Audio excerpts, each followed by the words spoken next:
Poverty, food stamps, sweeping floors, to founding $22 billion WhatsApp. We at Business Chronicles tell the stories of extraordinarily successful people. Please subscribe to our channel to help us in making more videos.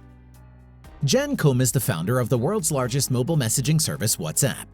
His net worth, according to Bloomberg Billionaires Index, is $13.2 billion. In 2014, he came into the limelight when he sold WhatsApp to Facebook for $22 billion, making him one of the richest persons in the world with a net worth of $6.4 billion at that time. He learned coding using a bunch of old books, and his success story is motivational to many. When there were times when he swept floors of supermarkets, lived in a government-funded apartment, and relied on food stamps. In 1976, JanKoum was born in Ukraine, which was at that time part of the Soviet Union. His house had no hot water, and his parents rarely talked on the phone as his mother was afraid to use it because their family was Jewish, and Ukraine's secret police had a long history of anti-Semitic actions towards the Jewish population. In 1992, at the age of 16 years, JanKoum migrated with mother and grandmother to Mountain View, California, where a social support program helped the family to get a small two-bedroom apartment. His mother had stuffed their suitcases with pens and a stack of 20 Soviet-issued notebooks to avoid paying for school supplies in the US.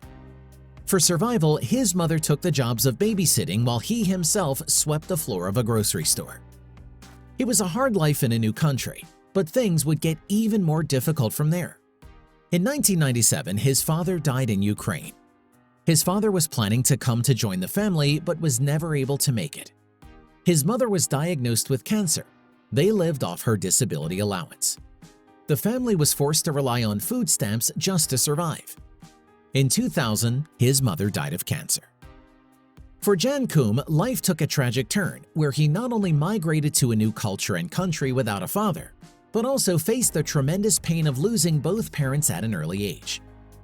In 1994 at high school, he taught himself computer networking by purchasing manuals from a used bookstore. When he finished with the books, he'd return them and get his money back. He joined hacking groups where he got the chance to meet Sean Fanning, who was founder of the peer-to-peer software service Napster. While Jan was still in San Jose State University, his programming skills landed him the job as a security tester at Ernst & Young. While working at Ernst & Young, he met Yahoo's 44th employee Brian Acton, who was working as software engineer in Yahoo advertising. JanKoum's no-nonsense profile fitted well with Brian Acton's to-the-point personality. The two became friends shortly afterwards. With time, their friendship became closer, and that made Jan a full-time job at Yahoo. In 1997, JanKoum joined Yahoo as systems security, and later he worked as infrastructure engineer. Yahoo had a small team of server engineers, and Jan was one of them. As he disliked schools, he dropped out of San Jose State University within 2 weeks of joining Yahoo. JanKoum and Brian Acton worked together at Yahoo for 8 years. Brian did not like the Yahoo advertising policies. Jan was not enjoying the job either, so both left Yahoo in 2007. When both Jan and Brian left Yahoo, they took off for a year to travel South America and to play a game called Ultimate Frisbee. Both applied for jobs at the then-booming Facebook, and both were rejected. Later, Jan applied for a job at Twitter, and they rejected him also. He survived the next 2 years from his savings from Yahoo of $400,000. In 2009, he bought an iPhone and realized the potential of the 7-month-old App Store, which was about to become a new industry of mobile apps. In 2009, Jan and Brian discussed the idea of a new messaging service with another software engineer, Alex Fishman.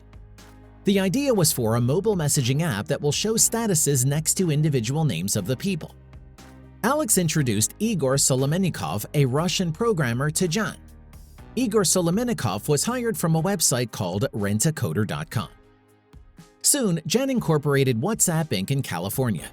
The name WhatsApp was selected to sound like "What's up?" The first version of WhatsApp was unpopular as it was always crashing, but its fortunes began to turn after Apple added push notification ability to apps. The WhatsApp 2.0 was released with better performance, and a messaging component was added, which suddenly increased the number of active users to $250,000. In 2009, with the help of Brian Acton, Jan raised $250,000 from 5 of their friends at Yahoo. This enabled Brian Acton to formally join WhatsApp as co-founder. In 2011, Sequoia Capital invested about $8 million for a 15% company stake, which enabled WhatsApp to achieve 200 million active users within 2 years. In 2013, Sequoia Capital further invested in $50 million, which enabled WhatsApp to enter the Unicorn Club. A unicorn is a startup which is valued at over $1 billion. WhatsApp was valued at $1.5 billion. In the same year, WhatsApp achieved over 400 million active users. In 2014, Facebook acquired WhatsApp for a whopping $22 billion. At that time, WhatsApp was not making even a single penny.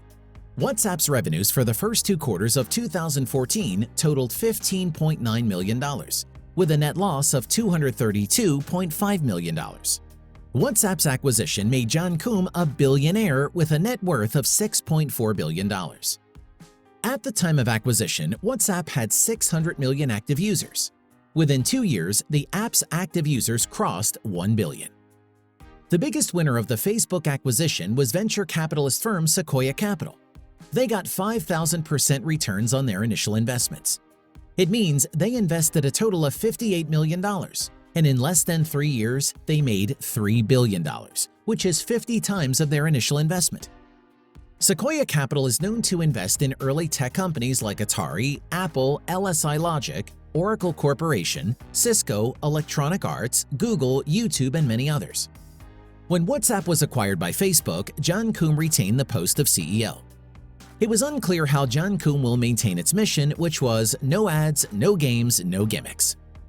Due to his Soviet upbringings, JanKoum always wanted WhatsApp to be ad-free, gimmickless, reliable, friction-free app. For the privacy of its users, WhatsApp never stored messages. As JanKoum once said, "There's nothing more personal to you than communicating with friends and family, and interrupting that with advertising is not the right solution." JanKoum and co-founder Brian Acton were assured that WhatsApp wouldn't have to run ads or merge its data with Facebook's. A year and a half later, though, Facebook pressured WhatsApp to change its terms of service and give users phone numbers to its parent company. In 2017, Brian Acton left WhatsApp due to privacy battles with parent Facebook. Prior to that, Brian left a management position on Yahoo's ad division with frustrations at the web portal's so-called NASCAR approach of putting ad banners all over a web page.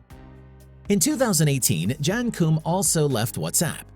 Both JanKoum and Brian Acton are devout privacy advocates, and both pledged to preserve the sanctity of WhatsApp when they announced its sale to Facebook. But that did not work out, and they both registered their protest by leaving WhatsApp and Facebook. JanKoum had sold over $7.6 billion of Facebook stocks which he got on the WhatsApp sale. He still owns $2.6 billion of Facebook stocks. Though $7.6 billion is a lot of money, but what if he would have not sold them at all? If he kept all the Facebook stocks, he would now have $20.4 billion, which is almost double to his current net worth. For billionaires like JanKoum, keeping wealth is more important than gaining more. For such purpose, one must park wealth. JanKoum parks his wealth at real estate. His real estate purchases are one of the most expensive in the world. In 2019, he purchased the Malibu, California property from entertainment executive Ron Meyer for $100 million. In 2020 last year, he purchased another property located in Beverly Hills, California from Kiwi founder Jeffrey Katzenberg for $125 million. In 2021, he purchased the neighboring Malibu property for $87 million from Diana Jenkins, a Bosnia-born entrepreneur and philanthropist. JanKoum's life started from a very traumatized childhood. He had to immigrate to another country. He soon lost both his parents. His traumatized life started to change when he started to work at Yahoo, and later he used the experience and contacts at his Yahoo job to create a giant like WhatsApp. As a child, Koum experienced the negative effects of growing up in a communist regime, which deeply influenced his strong commitment to privacy protection. This commitment led Jan to resign from Facebook and WhatsApp. Thank you for watching. Don't forget to subscribe to our channel to watch more videos.